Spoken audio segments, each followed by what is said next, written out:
The British economy, it seems, can handle the cuts. The latest economic figures show the UK's gross domestic product grew at twice the predicted rate in the last 3 months. The Chancellor called it a vote of confidence in the coalition's plans. Labour said it showed the momentum from its time in office. The statistics show how the economy has fared since the recession began. Since the massive slump at the beginning of last year, there was a huge peak in the middle of this year, and although economic growth is slowing at 0.8%, the last 6 months have now seen the fastest rate of growth in 10 years. But with a VAT rise in January and an increase in national insurance in April, contributions on the horizon. Will it last? In a moment, we'll hear the outlook from telecoms giant Verizon. But first, this from our business correspondent, Siobhan Kennedy. For Veetee, a rice manufacturer in Rochester, the recession has turned out to be the perfect time to grow. It's used the downturn to diversify, from rice to ready meals, and cash in as consumers stay at home and tighten their belts. Manufacturing firms like these have been at the forefront of Britain's economic recovery, helping the UK to grow at a rate of 0.8% in the past 3 months, more than twice the expected figure. Growth doesn't surprise me. We're a different company. We're a British company with a British product. Now, I had the opportunity to put this factory up in my plant in India. But this is where I intend to sell it. This is home for me. And from here, I'm now exporting to all over Europe. I'm exporting to the USA. And I can see tremendous growth. Such an upbeat tone is music to the ears of George Osborne, who said today's growth figures, sprinkled with a positive outlook on Britain from one of the top ratings agencies, were a vindication of his cuts now, not later strategy. Well, I think we've got a double dose of good news today for Britain. We've got strong growth figures, actually the strongest growth in this part of the year for a decade. And at the same time, we've just heard that the country's credit rating has been secured. And I think this underpins confidence in the economy. I think it is a vote of confidence in the government's economic policies. And I think it gives us the confidence now to look to the future with some optimism. The reality is that however well the manufacturing sector does, it's the services sector, the hotels, shops and restaurants that make up 3/4 of our economy that stand to be most affected by the spending cuts and tax increases to come, because they hit the consumer right in their pocket. Right now, the services sector is growing, but there are fears about how well it will cope with the pain to come.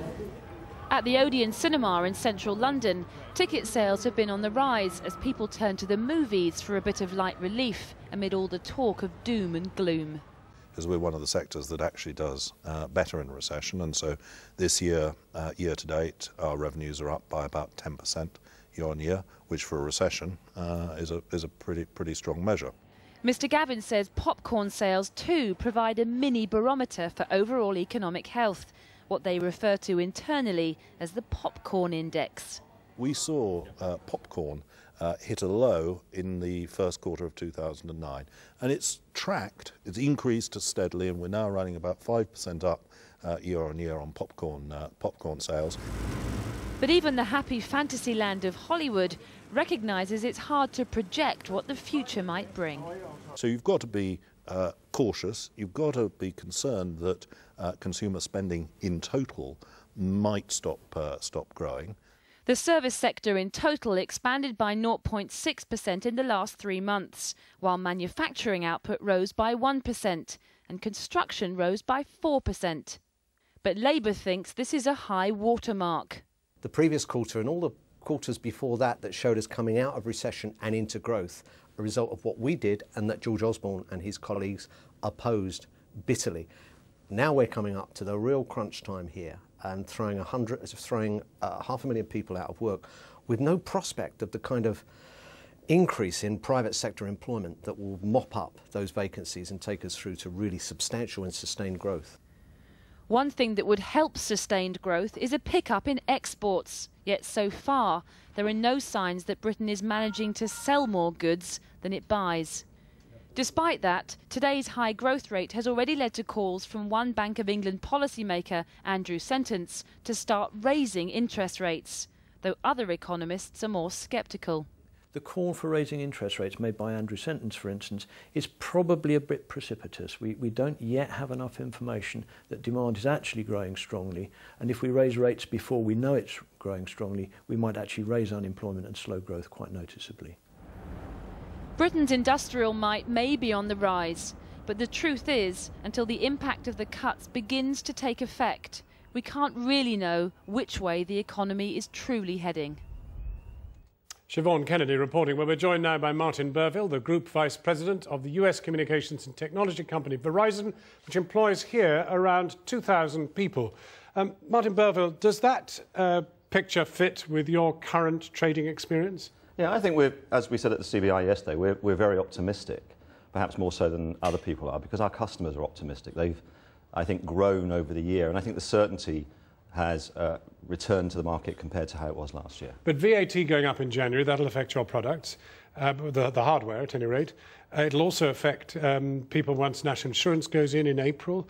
And then the cuts, I mean, 500,000 public service workers possibly going out of work. Well, it's very significant across the country, but in our industry, what we do, global communications, people are looking to automate more and to reinvent business models around new ways of working, and that's what we're in the business of doing. So we think our customers are optimistic they can use us to help them grow in that way.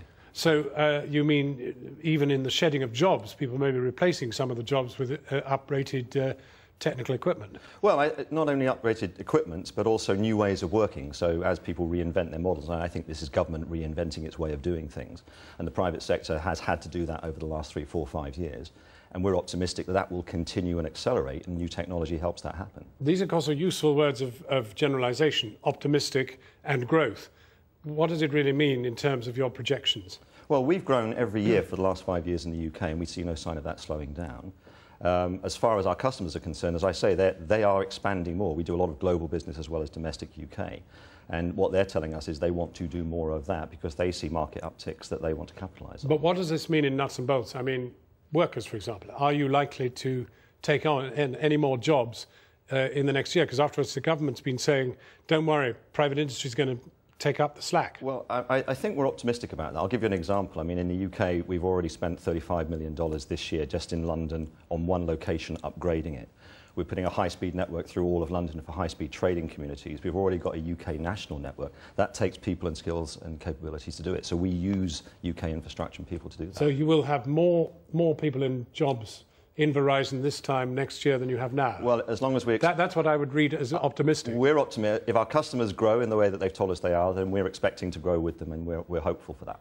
And at the end of the day, you don't therefore see any question of a double dip? Never say never. World markets, we're part of a world market, but it doesn't look like a probability to us. We think we look forward and beyond a single quarter, and I think today's figures are good, but it'll be a bumpy road. And interest rates? Interest rates are what they are. You just have to deal with them. I think. Do you see they might be going up? Well, I think the S&P rating for the pound is very welcome, and I think that the fact that we've sustained our status and it's been improved is all good for capital requirements. Martin Burville, thank you very much indeed for coming in. Thank you.